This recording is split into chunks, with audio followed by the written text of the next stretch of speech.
Hey guys, welcome to our channel. Please click the subscribe button and click the bell icon and never miss another update from Almighty Java. In this video, we will see how to add role-based authorization in our REST API using Spring Security in Spring Boot. So if you have not watched the previous video, then please watch it. Application is already up and running. So before implementing the role-related changes, I am going to add 2-3 other small things. Here, you can see when I am clicking the send button, it is returning the proper response. Let's change the password. Just add some random letters. Now, the password is incorrect. Let's click again the send button. See, it is working. Ideally, it must not work. Instead of this response, it should return the bad credentials response. No matter how many times I am clicking, every time it is returning the success response. Now, let's make username also invalid. Let's try now. See, now it is returning the bad credentials response. So this is expected. So for the earlier case, when username is valid and password is invalid, it must return this response. Now let's change the username from invalid to valid, but the password is still invalid. Even now also it is working as expected. Now let's correct the password. See, this is the valid case and it is working as expected. Now let's again change the password. See, again it is working. No matter how many times I am clicking, every time it is working. I hope you understood the problem. Now let's see how to handle this scenario. So basically, to handle this case, we need to add the changes in HTTP security configure method. But before that, I will explain to you why is this working when the password is invalid. So the reason is very simple. When we log in very first time with the correct username and password, then Spring Security creates a session, and here we are not doing anything related to logout, so it maintains the session. That's why even after entering invalid password, it is working. So you can see here we are making the REST call, so session should be stateless. Now let's add required changes to address this issue. So here, after authorization entry point, let's call end method, then call session management method, then call session creation policy method. And here let's pass session creation policy as stateless. And that's it. Server restarted. Let's check now, is it working or not? See, now it is throwing the bad credentials response. Let's quickly test all the scenarios.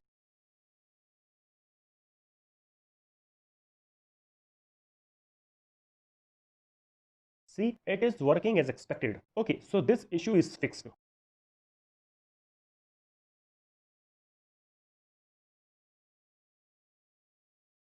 I hope you understood these changes.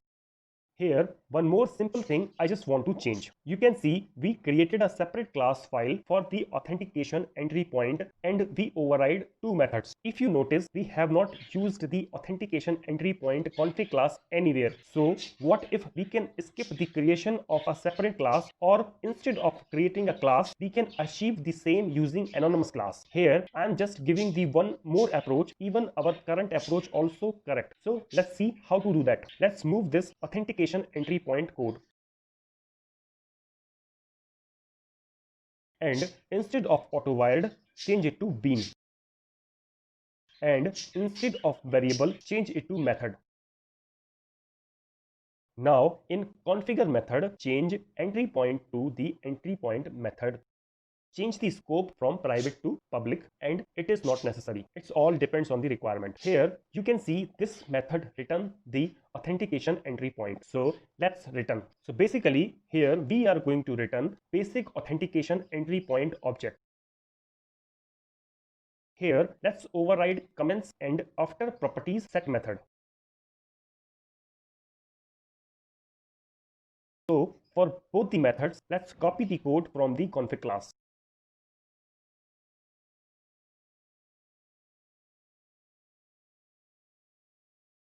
Now the same thing we are doing using this method. Now we don't need this config class, so let's delete. Server started without any error. Let's quickly test, is it still working or not? Let's make password invalid.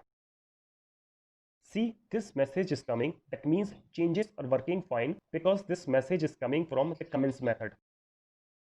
Here, let's add one more simple change. Like if you observe, everywhere response is coming in a JSON format. So here, let's change this simple text to JSON. Let's add required changes. Here, we need to set the content type as application JSON.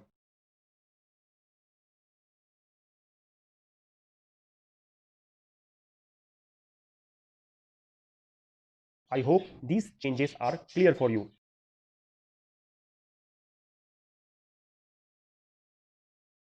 Server restarted. Let's try now. See, now the response is coming in the JSON format. Here also, it is showing JSON response with a different message.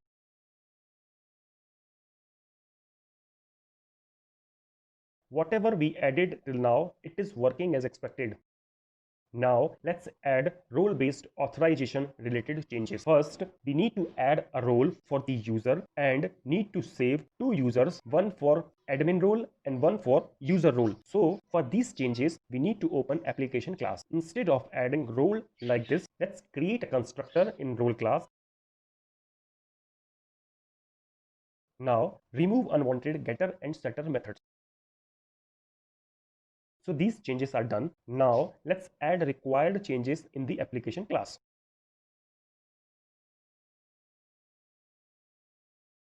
Here, this code will be able to save two roles. Now let's add code for save two users. Here, for one user, role is admin and for another, role is user. Okay, so this is done. Server restarted. Now let's add role-based restrictions. First, let's add one simple annotation in the config class. So here, annotation is like enable global method security, and here pass pre-post enabled true. That's it for this class. Now let's add required changes in the resource interface. Here, let's add simple annotation pre-authorize, and here we can pass role with or logical operator. So let's pass.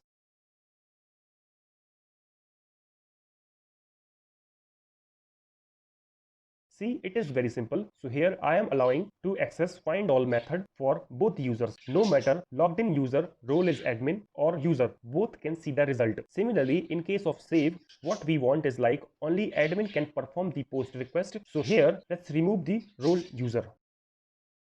The same thing, let's add for put and delete also. That's it, changes are done. Server restarted. Let's test all the URLs one by one. Here, it is giving the bad credential error because we modified the user details. So let's change the basic authentication. First, let's log in as user. See, this URL is accessible for this user. Now, let's try to post some data. So the expectation is like it should not allow because we gave access only for the role admin. Let's see what will it return. See, it is giving an error like access is denied. Now let's change the credentials and log in as an admin.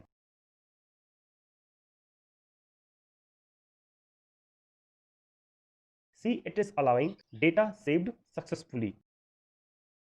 Now let's call the post request. See, it is working as expected. Now change the credentials.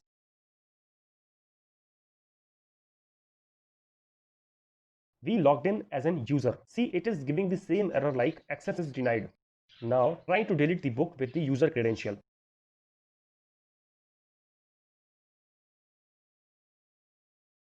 See, still giving the same error. See, get by specific ID, it is allowing.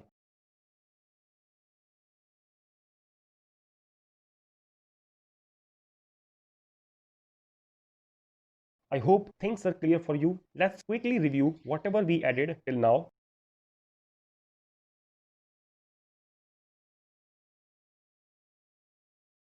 I checked in my changes. I will show you from where you can find these. So let's open our GitHub page. If you want, you can follow me on GitHub also. See, here is the repository. Here are the changes.